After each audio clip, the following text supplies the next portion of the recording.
Rahmat. Rahmat bo'ling. Men ba'zi bir muhim gaplar sizga yetkazib qo'yay deb keldim. Hop. Mana ikkinchi bo'lim boshlig'i Davron bor-ku. 3 kundan beri ishga kelmaydi. Ha endi men eshikni olib turadigan odamman. Hammasini ko'rib turaman. Telefon qilib, "Qayerdasan?" desam, "Ishdaman" deydi. Bunaqasi bo'lmaydi-da endi. Nega ana bu yangi ishga olgan xodimingiz bor-ku, marketing bo'limiga. Humoy. 2 kun kuzatgan edim. Bir zumda qo'lga tushdi o'g'irlik bilan. Ha? Endi eng yomoni yordamchingiz Islomda. Shu yigit hammasiga bu mayli deb saxiylik qilgan. Bunaqa bo'lmaydi-da, xo'jayin.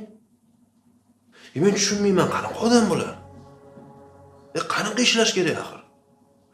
Endi aybga yurmang, xo'jayin. Men mana shu kamchiliklarni sizga yetkazib qo'yay deb yaxshilik qilyapman. Yaxshi. Shu yana bir yaxshilik qilsangiz. Meni ham bir kamchiligimni ayting. Xo'jayin. Sizda kamchilik nima qiladi? Hamma kamchilik mana bizga o'xshagan xodimlarda-da. Endi juda mubolag'a qilibordingiz demasangiz, bitta kamchiligingizni aytaman. Xo'sh. Sizni shu yosh, navqironligingizdan boshqa kamchiligingiz yo'q. Yo'q.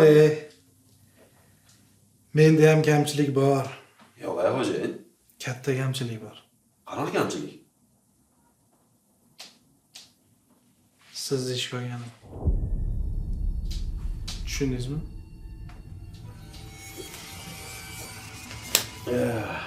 Xo'jayin. Tushundim.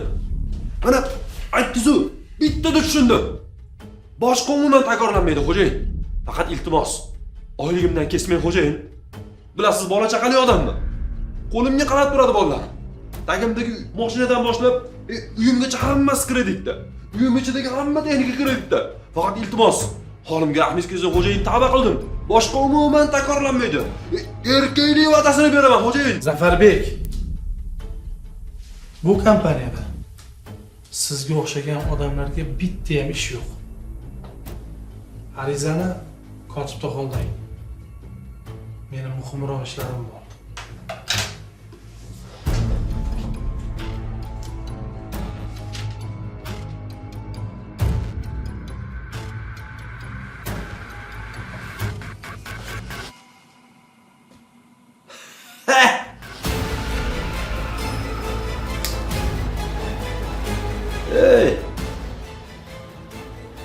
Menga o'xshagan odamlarga hamma joyda ish topiladi, bilib qo'y. Sendagi ahmoqlar mana unaqa xodimlaring bilan o'ralashib yuraverasan. Ishing boshingda qolsin. Nonko'r.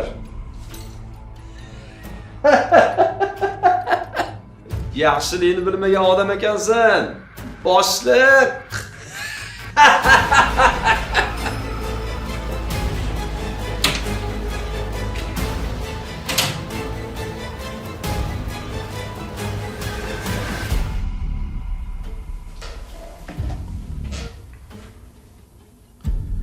Islom. 1 soatdan keyin hamma xodimlarni majlisga kelgan. Muhim gap bor.